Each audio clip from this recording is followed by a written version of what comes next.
Happy Thursday, 8th graders. I hope you guys are doing well at home. I hope this virtual learning is going okay. If you need anything, please reach out. I'm here, so shoot me an email, whatever, if you need anything at all. All right, so we're still working on Chapter 15.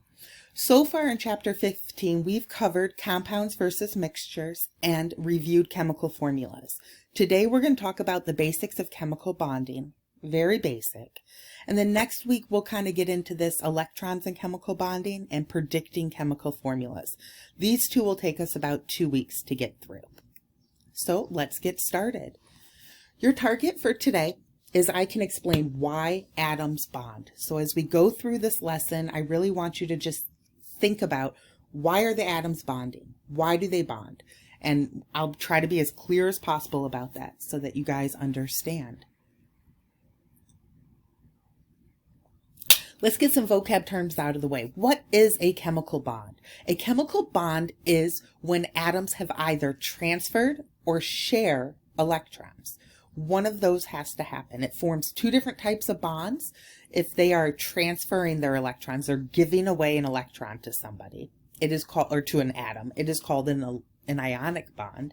And if they share in between them an electron, it's called a covalent bond. And we'll talk more about that.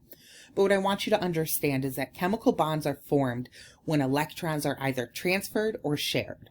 Transferred or shared forms a chemical bond.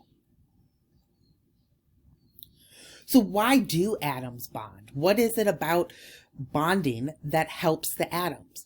Atoms form chemical bonds to make their outer electron shell more stable, right? Atoms are most stable when they have a full outer shell of electrons. So they form these bonds in order to make that outer shell full and become stable.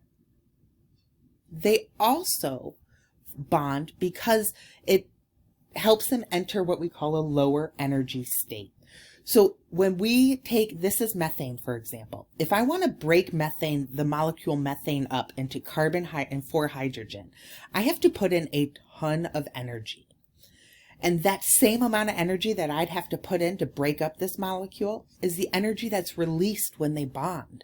So they're at a high energy state when they're separated, but when they bond, they reach a low energy state.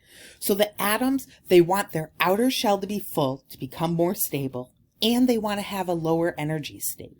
So they bond in order to reach that lower energy state. So bonding involves the outer electrons. We call those valence electrons. The outermost electrons in a shell or in an atom are called the valence electrons. We had talked before about the orbitals and the energy levels that electrons fill. The first energy level, the second, the third. The valence electrons are the ones that are in that outer shell, and these are the only ones we care about in terms of bonding. These are the ones that are trying to either fill up this outer shell to reach that lower energy state. So valence electrons are the outermost shell. And let's just review about how many electrons can fit in each orbital. The first orbital can hold 2 electrons. And the second and third, which are the only ones that we are going to be concerned about, the second and the third, each hold 8. So next week we're going to learn about something called the Octet Rule, which octet stands for 8. We will only talk about the first, second, and third energy levels. So 2 and 8. And atoms bond in order to fill that outer shell. Oxygen, for example, here. Oxygen has 8 electrons in it. So 2 fill this first orbital, which we don't care about. We only care about the outer shell, which has 6. So it has 2 vacant spots in its outer shell. So it will bond, for example, with hydrogen, with 2 different hydrogens, to form water to fill this outer shell. And we'll talk more about that next week. So I told you during the definition of chemical bonds that there are 2 different types of chemical bonds, ionic and covalent. A covalent bond is when atoms share electrons. So they're not giving up their electrons, they're sharing them between them. And this usually occurs with nonmetals. And this forms something called a molecule because they're sharing electrons. Water, H2O, is a covalent bond because hydrogen, when hydrogen will bond with oxygen, hydrogen will share its electrons with the oxygen. So covalent bonds are when electrons are shared, usually occurring between nonmetals. The other type of chemical bond there is ionic bonds.